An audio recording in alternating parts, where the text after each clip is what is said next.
What's up everyone, welcome back to the channel, Epictastic Joshua. If you are a returning member here, and if you're new here, welcome. I talk movies, TV, music, and anime, and I'm giving you guys my thoughts on the latest, continuing this franchise review with Beverly Hills Cop, Beverly Hills Cop Axel Foley, or Beverly Hills Cop 4 for short. This is directed by Molloy in his directorial debut, written by Beall, Tom Gormican, and Kevin Etten. And this is the fourth entry into the Beverly Hills Cop franchise. This stars Eddie Murphy, Judge Reinhold, John Ashton, Paul Reiser, Bronson Pinchot, Joseph Gordon-Levitt, Kevin Bacon, and Taylor Page. The premise of this movie is that we follow the wisecracking Detective Axel Foley as he teams up with a new partner and some old pals to turn up the heat on a conspiracy and patch things up with his daughter. Yeah, that's pretty much what we're going with here. So when it comes to Beverly Hills Cop 4, I was curious, but this was one of those movies that has been through development hell for a very long time, since the mid-1990s. Various directors and writers over the years like Adele Arby, Beall, Fala, and Brett Ratner, and so many people have been attached to direct the franchise. And as far as my thoughts on the first three movies, I reviewed them on the channel. The first one is obviously a classic. The second one is my favorite and in my 100 favorites of all time for a reason. And the third one was just okay at best. So when it comes to this one, I wasn't sure which side of the coin we were going to get this time around. And finally seeing it, I can say there's a lot I like in here. And for starters, I will say it is great to have the hardcore edginess back of the original three films, even though I don't love the third one that much. I will say what makes the characters and what makes Beverly Hills Cop entertaining is the edginess of Axel Foley. Here we get it back in full force. And it is damn refreshing to see it, because it has been such a long time since we've seen hardcore Eddie Murphy. He's back to smack talking, good old Eddie Murphy, and he does, of course, trash talk. He does do his usual Eddie Murphy funness, but it makes it very entertaining to watch. And many years later, he still got it. I was worried that he wasn't going to fully commit to it, or his heart would just been given up into this franchise, but no, he is back to his former roots, and I really enjoyed him here. I also really enjoyed Joseph Gordon-Levitt as Detective Bobby Abbott, who is the ex-boyfriend of his daughter, which we'll get to her, but I will say Joseph Gordon-Levitt, is just good seeing him back again. I really love seeing Judge Reinhold as Billy and John Ashton as Taggart back. I really love the fact that we got these guys back into this, and it's been very long overdue to see these guys back in action here. I will also say, thinking about the movie more, I do have my issues when it comes to this character. But I will say, as far as the performance-wise as Jane, I liked Taylor Page here. At first, when I first watched this, I thought she was just fine, because this is only one of the other few movies I've seen her in. But no, I really looked and see what else she's done. She's been in a lot of other things that I've seen her in. A cameo in High School Musical 3, Zola, and here, my problem when it comes to her is valid, but I will say her performance in the movie is great. I did like her chemistry with Eddie Murphy. It's just the issue I do have when it comes to her as a character.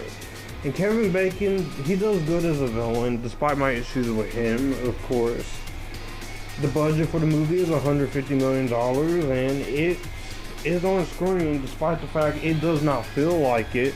I'm pretty sure the extra must have come from buying this movie, and also property taxes in the countries that they filmed it in. So I definitely like the fact that it does get us back into San Bernardino and California. So I really do like the fact that we're back into it here. And it feels like we are back home. The cinematography in the movie looks very good here. It is competently shot. You can see a lot of the editing that's going on here. It's an hour and 55 minutes, and aside from a few moments here, which we'll go to in the negatives, I will say I was very happy with the fact that we were able to get back into it all over again. And I very much love the fact that they just decided, let's make up for whatever the third one was. And I don't hate the third one, but again, you check back to my review of that is more of a frustrating film than anything else. But here, it feels like we're back at home to it. The music here by Lauren Ball, he does do a good job at bringing back the Harold Faltermeyer's score and the iconic classic theme, and I like the score in her. Lauren Ball is a guy you go to when it comes to things like this and Bad Boys and Mission Impossible, and this did very well for Netflix, even though this would have done at least a decent sized hit had this been released in theaters. But we're getting a fifth one, so maybe we could get the fifth one into theaters, maybe not. But I just enjoy the fact that this is a story that they want to tell. It does hit you on the right notes, of course, but it also just keeps everything in check that we know and love with Beverly Hills Cop. Because Mark Molloy, you could tell that he is a fan of Beverly Hills Cop, and for his first time directing, I was a little nervous because usually when you have a first time director, it can go one of two ways. You can get something really good, you can get something pretty decent, or you can get something pretty crappy. But I will say here, Mark Molloy does a really good job here, and if he can, and he has a sense of style, he has a sense of fun to him, and if he can bring his style to something like a DC or Marvel project or something, I would be interested. Just give him the right character, of course. And it was just great to hear a lot of the comedy in this movie be offensive as possible and just have some pretty crazy moments of comedy. So I was very happy that we were able to get back on track into the comedy. This and another R-rated movie which I have not seen, still Deadpool 3. I know, but it's good to show that R-rated comedies can still survive on their own 2 feet, and they can be competent when you give them something to work with. So I will say it's great to have that R rating back. I really was invested into the story, and I really liked a lot of what this movie had to offer me. So I'll say for that, I gratefully think that the movie did do its job very well. You did your job, and you got me in, and you got me hooked in. So, and as far as the nostalgia goes, it is nostalgic, but it does it in a way that is making you want to go back into Beverly Hills Cop. I love seeing Taggart and Friedman back in here. I also love seeing Judge Reinhold's characters back in here. So seeing those guys and seeing, of course, those characters, I really like. So it really does do a good job at giving you what you want. So I will say there's a lot of things good that I like. In terms of what I don't like in this movie, I'm just gonna get the obvious out of the way. It did take me at least a couple minutes into the movie, and almost an hour and a half to get on board with Taylor Page's character, because my big problem when it comes to her character is that she is just so angry, so up in arms over the fact that Axel F wasn't there, that it did take me a while to just be like, I have to get used to this character. And at first she was not working and clicking with me as a character.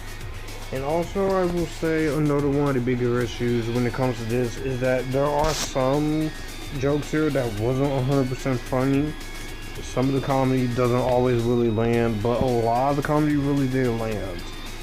Also, when it comes to our villain, Kevin Bacon, he's great in the movie. I just wish that he had a little bit more to him in terms of villain. These movies are not known for the villains, but I feel like we could have done a little bit more when it comes to it. So, he's not the worst villain. He's pretty good as a villain, just not much they give to him. So, that's another one of the issues that I can give some criticism to.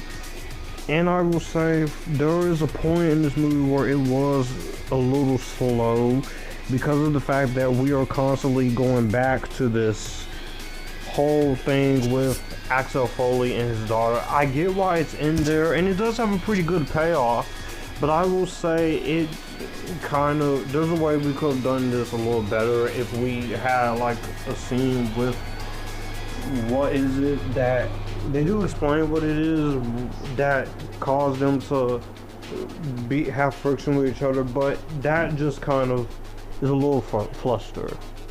Those are really my only issues when it comes to Beverly Hills Cop 4, because there's a lot in this I did enjoy here. And at the end of the day, Beverly Hills Cop Axel Foley, this is a welcome return for the Beverly Hills Cop franchise. I'm very happy that we are back into the world of the Beverly Hills Cop. Eddie Murphy, once again, this is slowly his renaissance, and I'm here for it. And it shows that with a franchise like this and Bad Boys, when you put effort, you can go against the odds.